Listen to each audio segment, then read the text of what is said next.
All right, let's get into it.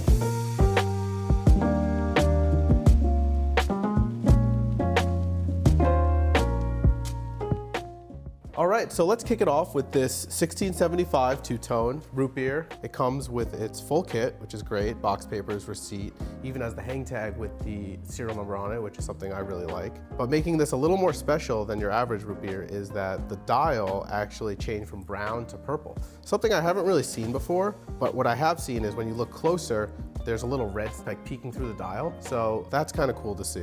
I guess you can't really call this a root beer, so I think we'll call it the grape soda. So that'll be fun. As you can see, the case is overall super nice. You can still see the bevels. The bezel has faded. The top portion actually almost looks purpley blue, which is interesting, kind of matching the dial pretty well. And then the bottom is almost this like yellowy, orangey color. It's got a really good look. Yeah, so this one's pretty exciting. I was really excited when this one came in. And again, this one comes directly from the family of the original owner, which is cool. So we'll be excited to see how this one does. So let's get into our next watch, which is a Rolex reference 5513 Submariner. This one's circa 1981, and it features a maxi dial. This one is also coming directly from the family of the original owner. We got it from the wife of the original owner, actually, who got it for her husband as a wedding gift. She told me they were both divers, and she picked the Submariner because it's was the best dive watch on the market at the time. And the watch remains in super honest condition with sharp bevels. The whole thing is just really nice. It's got super nice colored lume on the dial. I love these maxi dials with the larger lume plots. That's what maxi refers to. And these maxi dials, this one's from 81, but they went up until around 84, where Rolex did the transition to the white gold surrounds with the glossy dials again. So these are kind of like the last era of matte dials, which is pretty neat. This one's got a case back engraving that reads, "To Lee, Love Always Ruth, 1/30/82." So she mentioned she got it engraved for the wedding and everything. Just a super honest, nice sub. And I love that it was a wedding gift and it was used and there was purpose behind this. So we're gonna get to the third watch in our sale. It's a Rolex reference 1016 Explorer, circa 1972, featuring a Mark I frogfoot dial. So frogfoot is referring to the little crown on the dial that looks like a frog's foot. So that's always fun.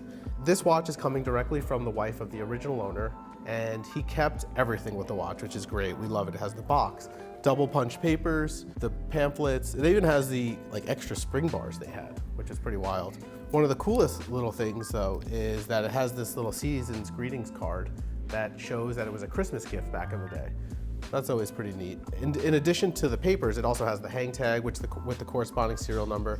And something I just noticed, the outer box and the inside of this Your Rolex Oyster booklet have this little SKU code, W10 1-108E. So it must have been the original retailer's inventory number or something. But when these little details line up, it really gets me excited, to be honest. Overall, the watch is in nice, honest condition. The lume has aged to this really pale yellow color, which is pretty common. Just has a quintessential vintage vibe. I love a 1016 and I'm excited to see how this one does. Here is the last watch in our auction. We started with a tropical dial. We're gonna end on a tropical dial. Here is an Omega Speedmaster Professional, reference 145022-69ST. It is circa 1970. We got this watch directly from the original owner. As you can see, the dial is this beautiful chocolate brown. It was born black. We don't know exactly why these tropical dials change, but we're glad that they do. The dial and the lume complement each other very well. The lume is this nice yellowy color.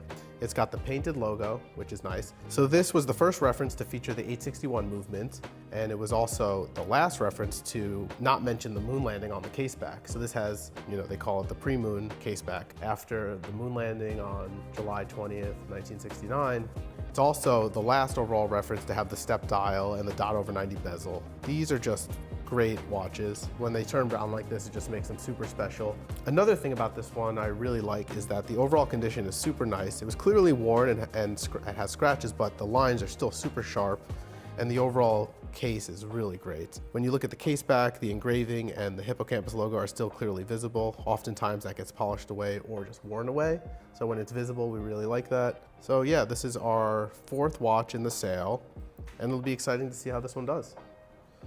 It's been a pleasure sharing these 4 watches with you. Thanks for tuning in. If anyone wants to discuss these further, feel free to reach out to me directly. And for anyone participating in the sale, good luck bidding. Take care.